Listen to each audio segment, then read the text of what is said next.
Hello, everybody, and welcome to That Wrestling Show, the podcast where all pro wrestling matters. I am your host, Bill Yankovy, and this week on this special Saturday edition of That Wrestling Show, yes, this show is being recorded and put up on a Saturday, going to review SummerSlam and NXT Takeover, plus the ramifications, the aftermath of both of those shows, plus going to preview a very big weekend for the NWA as they have two shows taking place at the legendary Chase Hotel in St. Louis, Missouri. But to begin, I want to talk about the CM Punk return and the reaction from one of his peers. So, last Friday night was the highly anticipated return of CM Punk to professional wrestling. And it was one of those moments that when you watched it, and if you watched it, you're probably going to remember where you were at, who you were watching with, for the rest of your life. And the reaction that Punk gets is enormous. It is unbelievable. And he, after the reaction, he cuts his does a promo, and eventually it leads up to him challenging Darby Allin to a match at All Out, which we will get next week. At no point in that promo did he mention the name WWE. I think that's something very important that should be brought up. That name was never brought up. It was never said. Although it was, in a way, referenced, but you kind of knew what he was talking about. Well, there was one individual who didn't think he did that good of a job with his return. And that is two-time WWE Hall of Famer Booker T.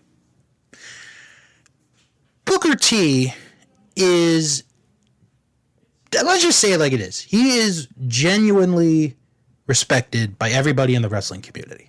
Fans, wrestlers, his peers. However, he made comments about Punk's return that, with all due respect to Booker T, might not be the best. So when talking about his return, this is what Booker T said. CM Punk is back, man, and I got a chance to witness the return of CM Punk. I really did.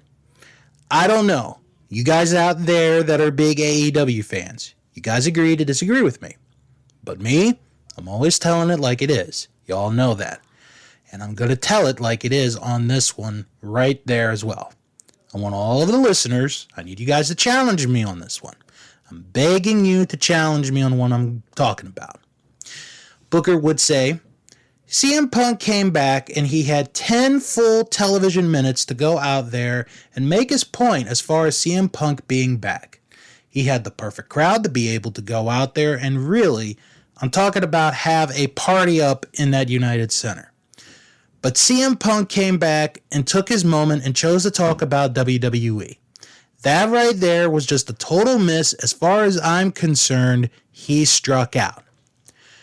I can only imagine if The Rock had that same 21,000 in Miami, Florida. The Rock would have talked about every landmark in Miami and that everybody in Miami frequented. He would have had those fans going crazy with excitement. But CM Punk chose to talk about the WWE, and that 9 minutes went back so slow when it could have been a party going on in the United Center. I'm saying from a perspective to where I'm making my comeback, and I'm thinking about the other side. That's totally a place that I wouldn't even be going. Booker would go on to say also, as well as you talk about how the moment started out on a rise and after the music stopped playing, the rise just started going down. It never came back up. That's a moment for you. I get it. I understand that. But my point is the moment. Once the bell rings and the bell rings after the music stops, as far as I'm concerned. And I just don't think CM Punk delivered the way he could have as far as a promo goes, because I didn't feel the promo. I felt like a guy talking about WWE, and when you're talking about the other side, only thing you're doing is giving those guys airtime. Of course, I know the AEW crowd will eat that up, but for me as a professional, that's the last thing that I'm going to be thinking about is the other side. I'm going to be thinking about the here and now. Booker concluded his statement by saying, for me, it was the same promo that was given in WWE. It was about WWE. It had nothing meaningful to it as far as what I'm going to create, who I'm going to blow up, how I'm going to take AEW by coming in being a nice guy and throwing out freaking ice cream bars. Who gives a damn about that? And again, I understand what Booker T is saying, that he didn't, think that the promo was good. And you know what? I understand and I respect that. But the whole thing about CM Punk saying that the whole thing was about Punk talking about WWE, I never heard that. I never heard that. Not one time. And this is with all due respect to Booker T. I never heard it. I never heard the entire time that whole promo being all about WWE. All that Punk said was he needed to get out of a place that was not making him healthy physically, mentally, spiritually, or emotionally. That's all that I remember from that promo of him talking about WWE. When he said that in 2005, he left professional wrestling, meaning leaving Ring of Honor, that was it. He never said anything about sports entertainment. He never said anything like that. All he said was when he had to leave in 2014, he had to get out of there. It was because he wasn't healthy physically, mentally, spiritually, or emotionally. And honestly, I think that's anybody's situation at their job. And when you're an individual like CM Punk, who was on TV week in and week out consistently, you're on the road 300 plus days a year. You have to make appearances. You have to do this. You have to do that. There's going to be times where the workplace is going to make you sick. And that's what I got from CM Punk. That's what I took away from that that part of his promo was, look, I needed to get out of there. If I wasn't going to get out of there, or if I didn't get out of there, it was going to end up being bad. So that I understand from Punk 100%, and I think everyone who has a job should understand that and respect that. And then also at the same time, it's everyday life. That's all it is everyday life. And here's a guy who is just saying, look, when I left, I had to leave for my health, because if I didn't, I probably would be dead.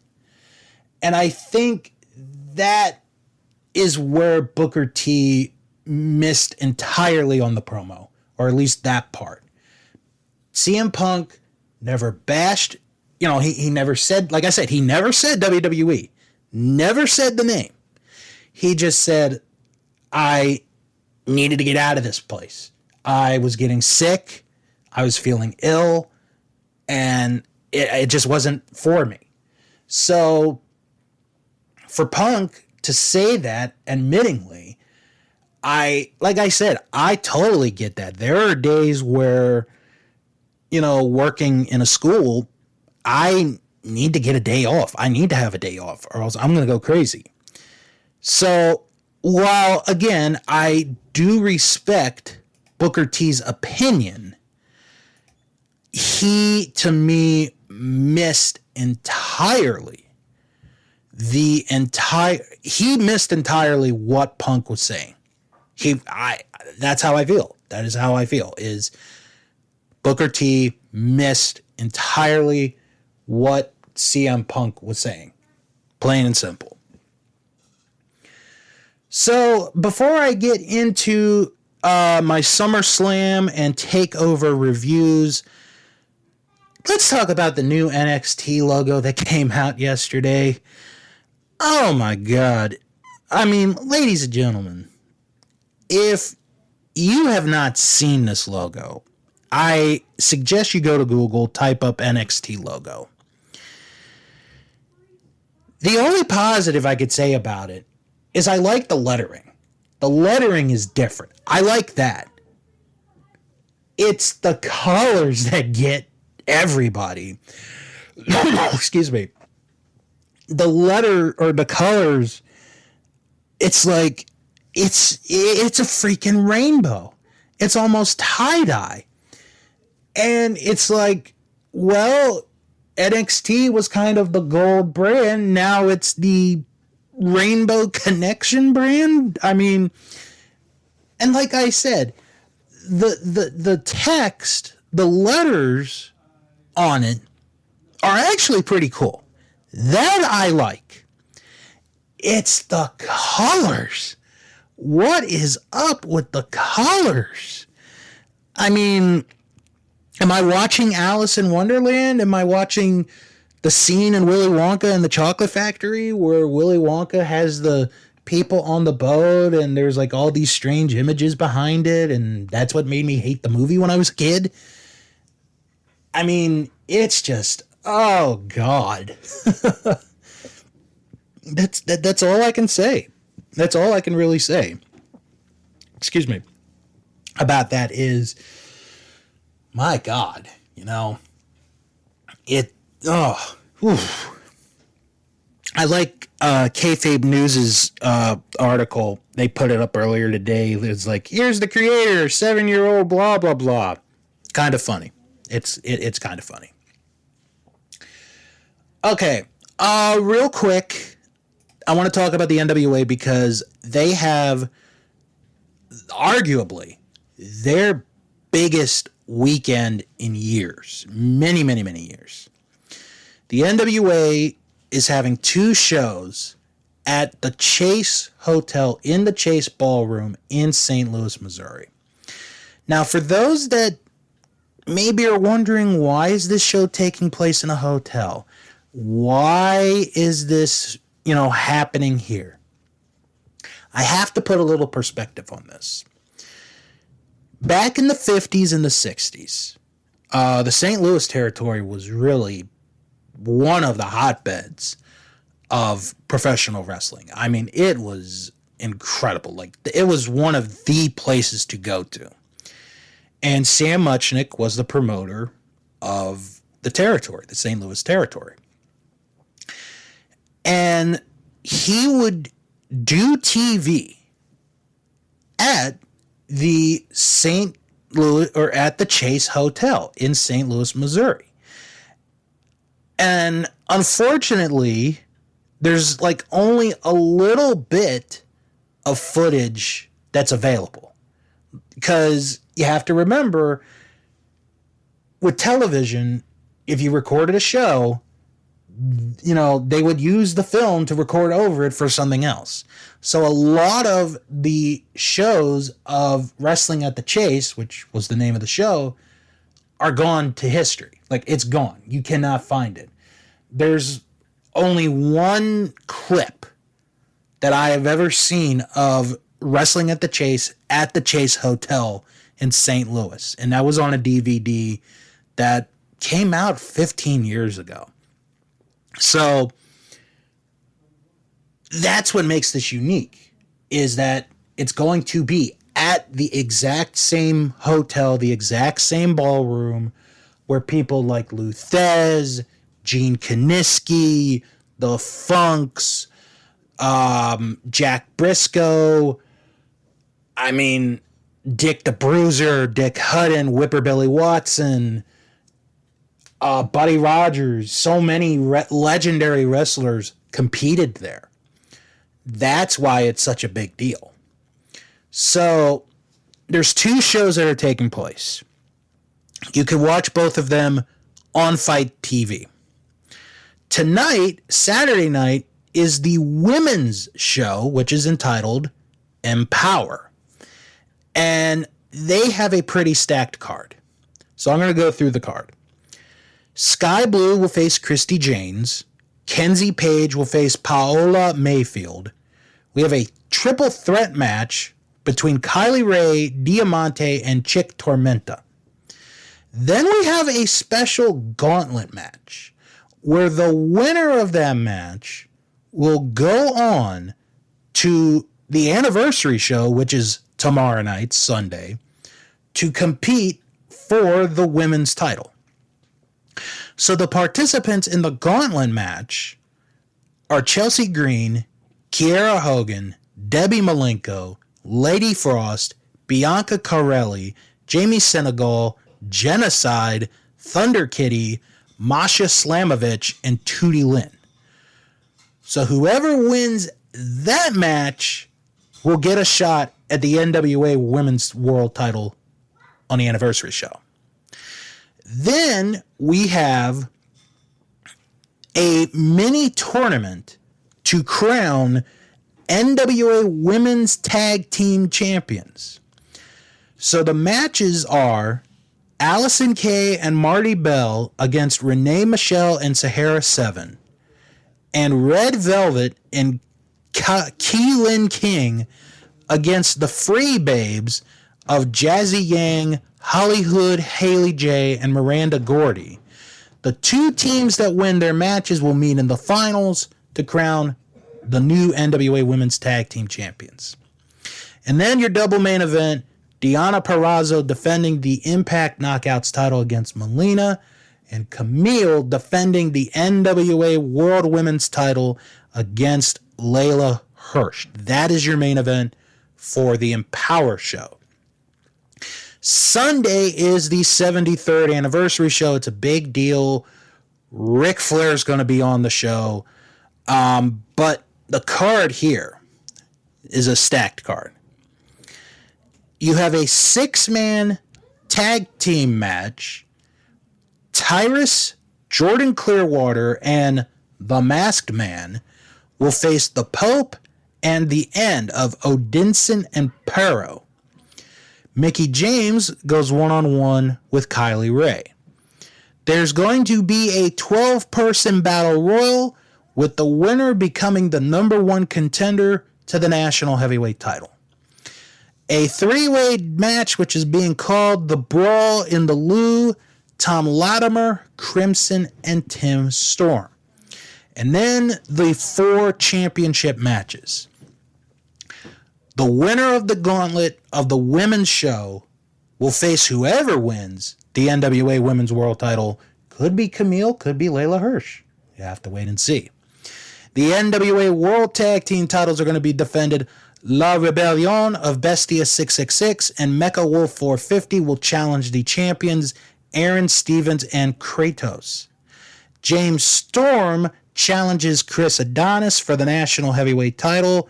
And the main event for the NWA World's Heavyweight title, Nick Aldis defends the title against Trevor Murdoch. This is Murdoch's last shot at the title. If he loses the match, he will retire from professional wrestling. That is how big the stakes are in that one. So it is a big weekend for the NWA.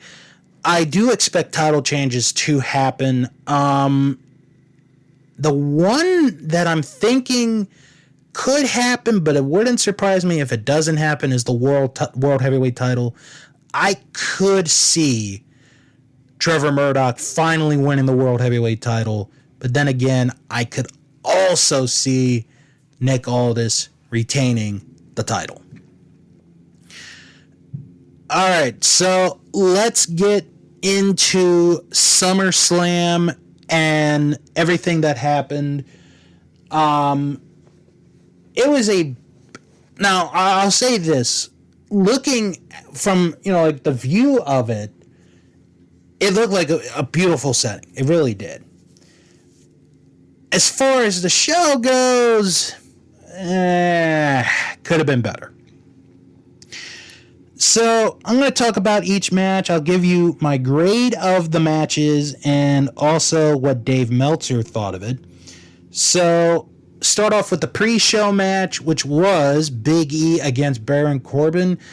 And this actually was a better match than I had thought it was going to be. I was very impressed by both men, especially Corbin. I think Corbin is slowly starting to get better. And it was an enjoyable match, to be honest. Fun little match. Big E got the win, got the briefcase back. I gave the match a C. It was a fun match, nothing harmless, nothing terrible. Meltzer gave it 2.5 stars. So we go to the pay-per-view, and we begin with the Raw Tag Team titles, AJ Styles and Omos defending against Randy Orton and Riddle. The majority of this match is AJ and Omos working on Riddle, and I thought that was a very good story there. And then once Riddle was able to make the tag to Randy Orton, the momentum changed a bit, and you got some really good action, and Orton hit the RKO onto AJ to win the match, and we get new Raw Tag Team champions.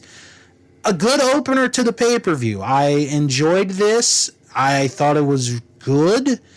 I gave it a C+. I enjoyed this match thoroughly. Meltzer gave this 3.25 stars. Then comes the worst match of the show. Eva Marie against Alexa Bliss. This is how the match was.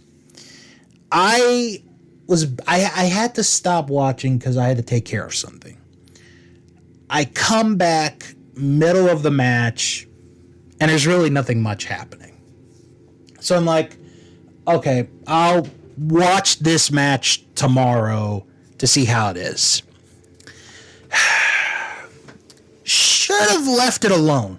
That's how I take it. I should have left this match alone. Because the only high spots of the match, if you can use that in quotes, Eva Marie slapping Lily, the doll, and Alexa Bliss using a couple of wrestling moves. That's it. Alexa Bliss gets the win. I gave this an E+, and I'm being very nice about it because there was actually a couple of wrestling moves used. Meltzer gave this a dud, and rightfully so. This was a dud of a match. Then we go to the United States title match, Damian Priest against Sheamus. This match was fantastic. This was a lot better than it had any right to be. Told a really good story of here's, Sheamus, who's doing anything he can to keep the title. Priest is doing a lot of cool stuff. It's a good back and forth match, a lot of near falls, but Damian Priest was able to outsmart Sheamus in this match, and he ends up winning the United States title in a really good match. That match, I think, is one that everyone should go see. I gave this a B. Meltzer gave it 3 stars. Then we go to the Smackdown Tag Team title match where the Usos are defending against Rey and Dominic Mysterio. The whole point of this match is Dominic is getting beat up. He is getting destroyed by Jimmy and Jay. There's a few times where they come real close to getting the tag to Rey, but he just can't do it. Rey then eventually does get the tag. And Ray is a house of fire, but it's just too much Usos, and the Usos retain the tag titles. I gave this a C. Meltzer gave this 3.25 stars. And now we go to the most controversial moment of all of SummerSlam, and perhaps the most controversial moment of the year in professional wrestling, if that is possible, but it is. And that is the SmackDown Women's title match. So it is Bianca Belair against Sasha Banks. Or at least we're believed it is to be. So there had been rumors last week going into the show. Hey, this match might not happen because Bianca and Sasha missed house shows where they were scheduled to be on. So Bianca is there. She is there for this. So Bianca gets in the ring, and then we are told that Sasha Banks is not in the building and therefore will not be able to compete, which gets a lot of people upset. Then they announced that there is a last-minute substitute for the match, Carmella. So I want to go back to the previous night on SmackDown. Bianca Belair had a match with Carmella that Belair won in a few minutes. So Bianca gets on the mic, says, she'll get Sasha someday. Just as the bell is about to ring, Becky Lynch's music plays, and the crowd goes wild. So Becky comes out, beats up Carmella, pardon me, and then she challenges Bianca to a title match right here, right now. Bianca accepts. Here's the entire match. Lynch slaps Belair, gives her a Uranagi. 1, 2, 3. Becky Lynch, the new SmackDown Women's Champion. Oh, man. Just left a sour taste in your mouth. It just... And here's the thing. It's not Becky's fault. It really isn't. It's just... the booking is so bad. And you find out later from Mike Johnson, a PW Insider, or at least I did, reading a report. Bianca and Sasha were both cleared to compete at SummerSlam. They were both cleared. Obviously, Bianca was at SmackDown. Sasha was not. They had to rewrite her parts before the show. She was out, but not because of medical reasons. We don't know why she's out. We might never know, folks. But the way they pulled it off, and apparently this was Vince's idea, was so bad. It left a sour taste in everyone's mouth for so many reasons. One of which, here's Bianca Belair. Bianca Belair, who we have seen rise from the levels of NXT to get to the main roster, wins the Royal Rumble this year in an amazing performance, goes on to main event night 1 of WrestleMania with Sasha Banks, has a tremendous match with her. Bianca wins the title. Then she becomes a very good champion, has the feud with Bayley, and then Bayley unfortunately gets injured. Then Sasha comes back and it's like, okay, we're going to get the rematch at SummerSlam, because the previous one was really good. And then you hear all these stories and it's like, you kind of hope it's, it's false, that nothing wrong has happened, and then this happens. And then Becky comes in. And Becky, according to Mike Johnson, was not supposed to return for another month and a half. She wasn't supposed to come back until October. But because of everything that happened with Sasha, her return had to be moved up. So, and then they give us this match, which left a sour taste in everybody's mouth. And for a while, if you watch the show, you can tell it even left a sour taste in the fans that were in the stadium. That's how bad it was. Okay, next match, Jinder Mahal against Drew McIntyre. It was one of those things where it had to go after a big situation, and the situation was terrible. Drew hit the Claymore kick. Drew won. I gave it a D+. Meltzer gave it 2 stars. Let me go back real quick with the SmackDown Women's title match. I did not give this match a rating. I did not. I could not. Meltzer didn't give it a rating. Then we get to where I thought the pay-per-view kind of changed momentum. Triple threat match for the Raw Women's title. Nikki ASH defending against Rhea Ripley and Charlotte Flair. This had a slow beginning, but ends up being a really fun match to watch. And all 3 of these women put in the effort, put in the work. And that's the one thing that, and there are a lot of people who are tired of Charlotte Flair. And I understand. But when it comes to these big match situations, Charlotte brings her A game. You cannot deny that. I will never deny that. When she brings it, the girl brings it. This was a fun match to watch. The end of the match, Nikki tries for a crossbody. Flair ducks out of the way, puts her in the figure 8. Nikki tries to get out. Can't do it, has to tap. Charlotte wins back the Raw Women's title.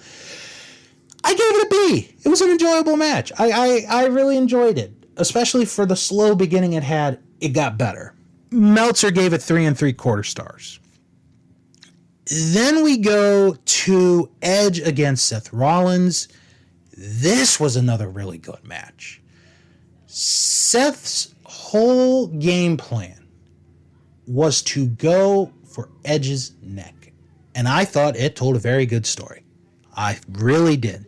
There were times where they'd go outside and Edge would be sent, back first into the post. Head would hit the post. The neck area would hit the post. And it's like, he's really going for it. A lot of near falls. And I liked the ending because it's so close. Near fall. You get submission moves put on. And then Edge puts on this crossface. And then he also, into the crossface, puts a bulldog sleeper, kind of like how Jon Moxley does it. And Seth has to tap. And that's how Edge wins in a really good match. I enjoyed this match a lot.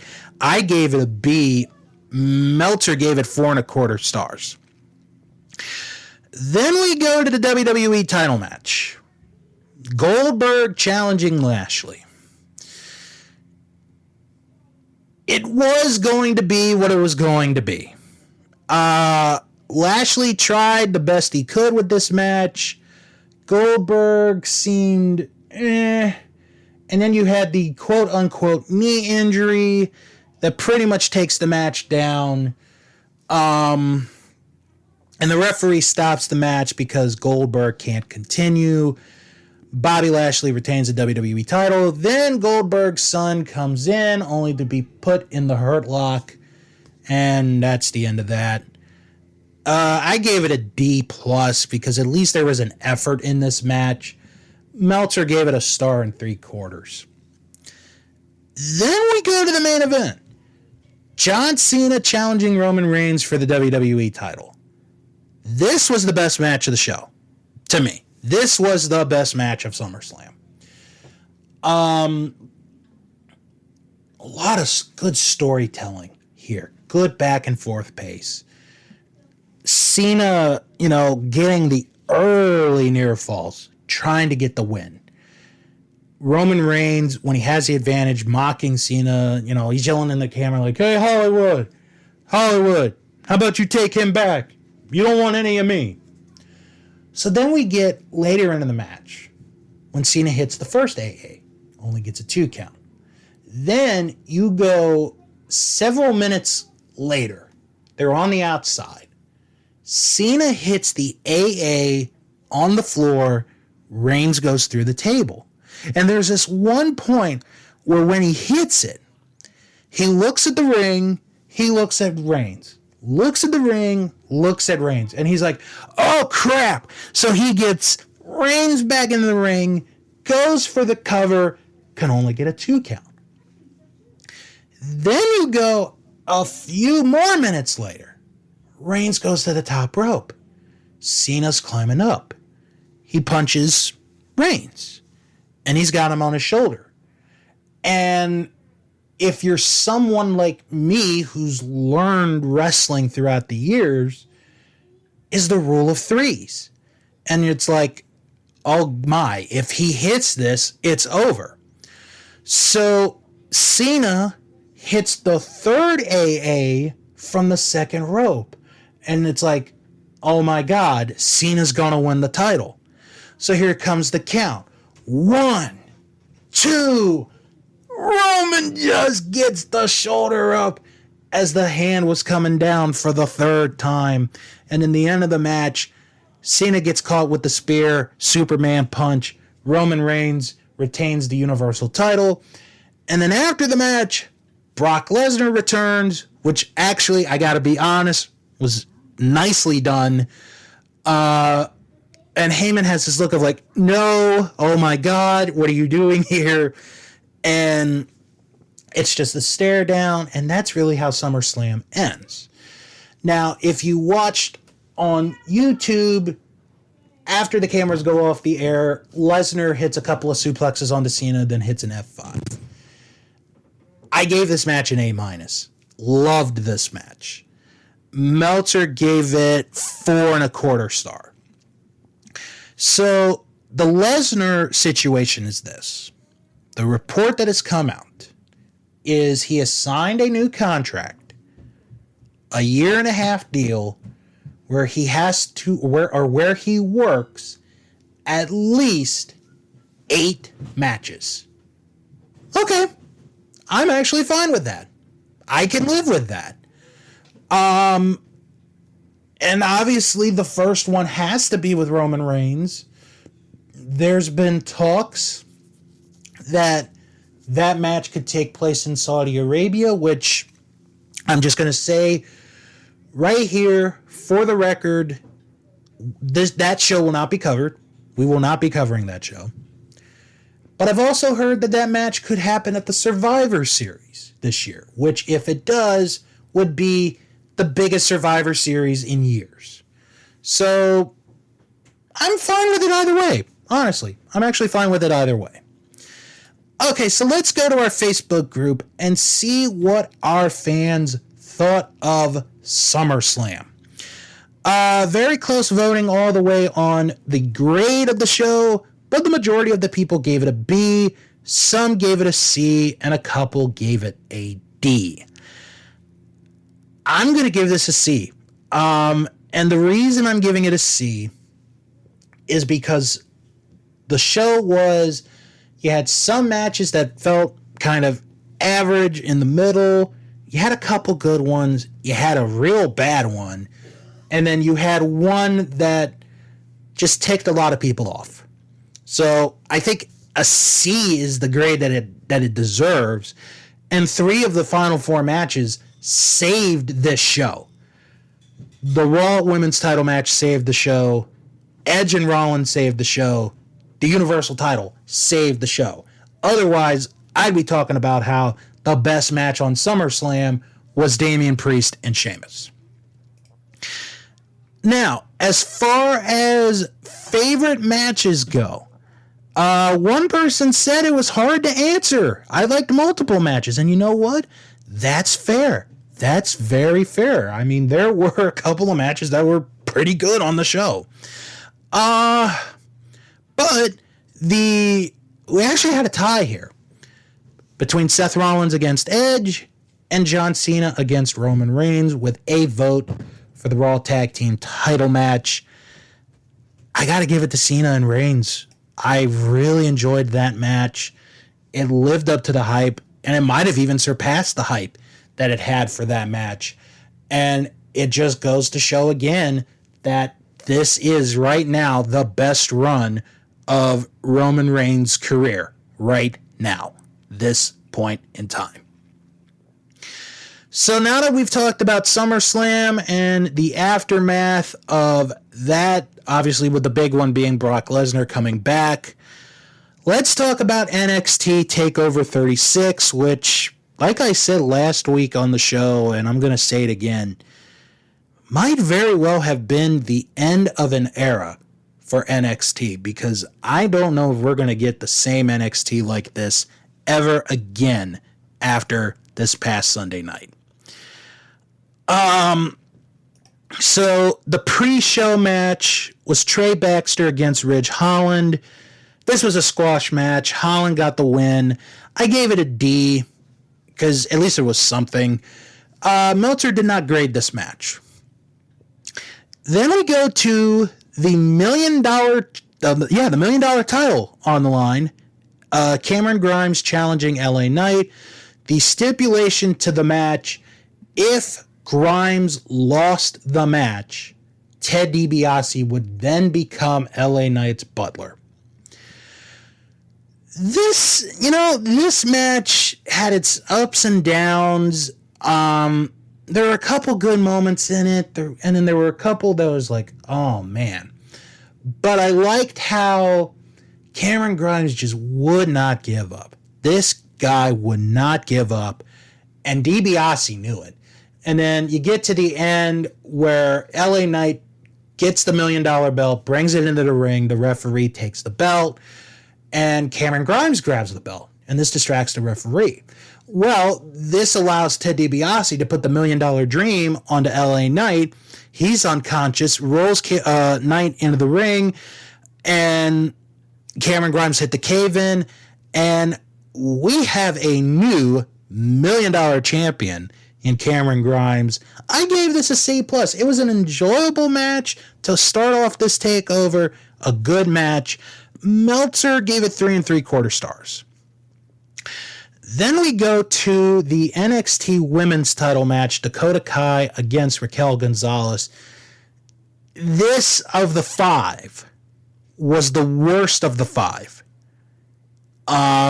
This just didn't connect with me. I mean, there were a couple of near falls. You had some good good timing here. And then there were other times where it's like, oh, that didn't come off looking good. And Raquel Gonzalez would end up getting the win with the choke slam from the middle rope to retain the women's title. I gave that a C+ as well because there were points where it was good, but it's botches or, not botches, but more of a missed moments kind of hurt the match for me. Meltzer gave it 3.5 stars. Then we go to the match that I said last week would be the match of the weekend, and boy, was I proven correct. Ilya Draganov challenging Walter for the NXT UK title. So this rematch, 10 months in the making. Walter has been UK champion for over 2 years. No one has beaten him. Dragunov had a chance. They had the match of the year on NXT UK, had the match of the year in NXT UK, NXT, and WWE,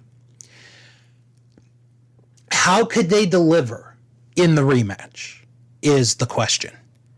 I'll tell you how. They tell a completely different story from the first match. And it is a tremendous story.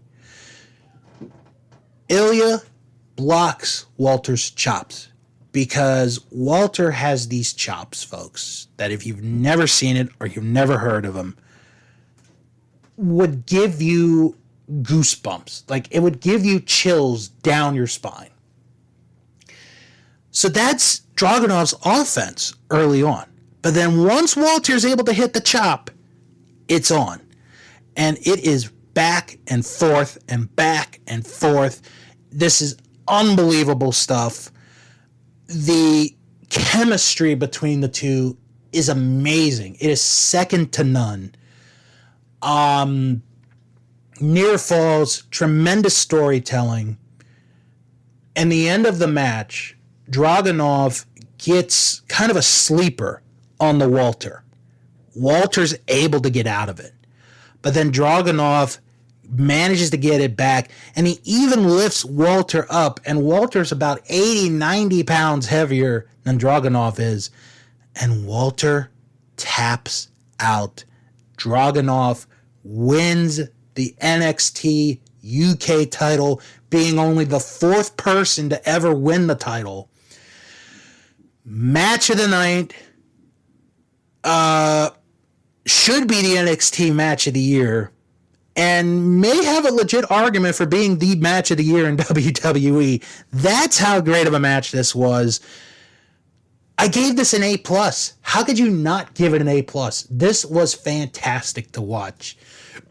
Meltzer gave it 5.25 stars.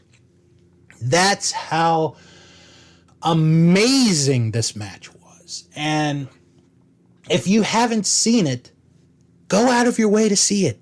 You will not be disappointed. You really will not be disappointed.